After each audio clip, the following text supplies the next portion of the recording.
Great morning students. मैं संदीप कुमार और आज चर्चा का विषय रहेगा कक्षा 7 के लिए सर्वनाम शब्द रूप किम। किम मीन से क्या। किम मीन से क्या। जब हम लेसन के बैक एक्सरसाइज में कोई क्वेश्चन आ जाता है कि प्रश्न निर्माण कीजिए, रेखांकित शब्दों को आधार बनाकर प्रश्न निर्माण कीजिए, तो वहाँ पर हम क्या करते हैं, वहाँ उस शब्द का लिंग पता करते हैं, पुल्लिंग से है, स्त्रीलिंग से है, नपुंसकलिंग से है। फिर विभक्ति पता करते हैं, किस विभक्ति से, प्रथमा से, द्वितीया से, तृतीया से, चतुर्थी, पंचमी, षष्ठी, सप्तमी। फिर वचन पता करते हैं उस पद का कि वह एक वचन से है, द्विवचन से है या बहुवचन से है। फिर उसी लिंग यानी कि पुल्लिंग है तो पुल्लिंग से, स्त्रीलिंग है तो स्त्रीलिंग से, और नपुंसक लिंग है तो नपुंसक लिंग से किम शब्द रूप लेंगे। मान लीजिए आपका पुल्लिंग से ही है वह शब्द, तो पुल्लिंग का ले लेंगे।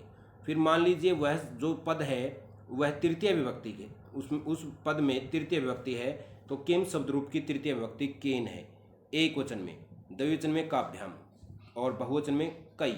तो इस प्रकार से उसका फिर वचन देखेंगे कि उसका क्या वचन है। उसका एक वचन है तो केन आ जाएगा, द्विवचन है तो काभ्य आ जाएगा, और बहुवचन है तो कई आ जाएगा। तो प्रश्न निर्माण में यह हमारे सहायक है किम शब्द रूप। क्या, जब हम किसी वाक्य को प्रश्नवाचक बनाते हैं तो उस समय क्या करना होता है, तो ये कुछ शब्द लग जाते हैं, क्या, क्यों, कैसे। तो ये जो शब्द लग जाते हैं तो इनको कहाँ से लेते हैं हम संस्कृत भाषा में, इनको हम किम शब्द रूप से लेते हैं। कहाँ से लेते हैं बेटा? किम शब्द रूप से लेते हैं। तो किम शब्द रूप को हम आज करेंगे पुल्लिंग में। पहले किम शब्द रूप मीन्स क्या। ये विभक्ति है, प्रथमा, द्वितीया, तृतीया, चतुर्थी, पंचमी, षष्ठी, सप्तमी। संबोधन नहीं रहता सर्वनाम शब्द रूपों में, एक वचन, द्विवचन और बहुवचन। कह, कऊ, के, कह, कऊ, के, कम, कऊ, कान, केन, काभ्याम, कई, कस्मै, काभ्याम, केभ्य, कस्मात्, काभ्याम, केभ्य, कस्य, कयो, केषां, कस्मिन्, कयो, केषु। कै, कै मीन्स कौन, ये द्विवचन के लिए, ये बहुवचन के लिए। वे दो कौन, वे सब कौन। किसको, किन दो को, किन सब को। किससे, किसके द्वारा, किन दो के द्वारा, किन दो से, और किन सब के द्वारा। कस्मै किसके लिए, किन दो के लिए, किन सब के लिए। किस से अलग होने अर्थ में किन, ये द्विवचन और ये बहुवचन। किस, का, के, की, ये एक वचन, ये द्विवचन और ये बहुवचन। किस में, ये द्विवचन और ये बहुवचन। ये आपका पुल्लिंग शब्द रूप है। दोबारा से देख लेते हैं।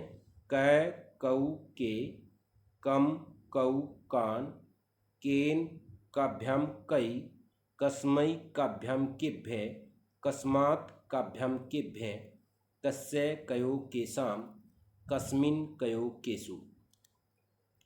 फिर है स्त्रीलिंग में, वही वचन भी होते हैं सभी में, एक वचन, द्विवचन और बहुवचन। विभक्तियां प्रथमा, द्वितीय, तृतीय, चतुर्थी, पंचमी, षष्ठी, सप्तमी।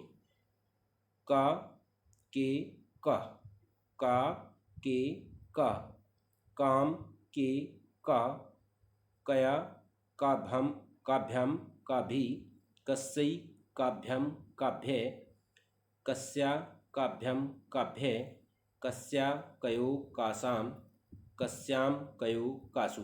जब हम प्रश्न निर्माण पुल्लिंग में करेंगे तो इस शब्द रूप का प्रयोग होगा, पुल्लिंग में प्रश्न निर्माण होगा। तो अगर वो पद पुल्लिंग का है तो इस शब्द रूप का प्रयोग होगा।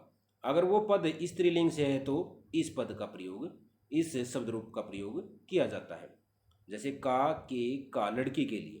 काम, के, का, कया, काभ्याम, काभी, कस्यै, काभ्याम, काभ्य, कस्याः, काभ्याम, काभ्य, कस्या, कयो, कासाम, कस्याम, कयो, कासु। तो यह स्त्रीलिंग शब्द रूप है। नेक्स्ट क्या है? नपुंसकलिंग शब्द रूप। नपुंसकलिंग में प्रथमा और द्वितीय एक समान रहती हैं। किम, के, कानी, किम, के, कानी, ये दो एक समान रहेंगी। किम के कानी, किम के कानी, ये दो एक समान रहेंगी। तृतीया से वही पुल्लिंग के समान चल जाएगा। तृतीया, चतुर्थी, पंचमी, षष्ठी, सप्तमी। केन काभ्याम कई, कस्मै काभ्याम केभ्य, कस्मात् काभ्याम केभ्य, कस्य कयो केषां, कस्मिन् कयो केषु।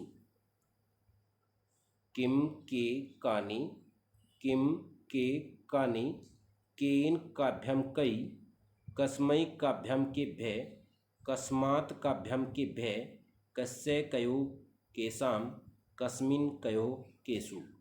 तो यह है आपका शब्द रूप रहा किम, जिसका प्रयोग हम प्रश्न निर्माण में सिंपल वाक्य से प्रश्नवाचक वाक्य बनाने में प्रयोग करते हैं। पुल्लिंग का पद है तो पुल्लिंग, स्त्रीलिंग का है तो स्त्रीलिंग, और नपुंसकलिंग का है तो नपुंसकलिंग शब्द रूप से हम पदों को ले लेते हैं। आज के वीडियो में इतना ही। नेक्स्ट वीडियो में किसी नेक्स्ट सर्वनाम शब्द रूप पर चर्चा करेंगे। तब तक सभी को नमस्कार। आपका दिन शुभ हो।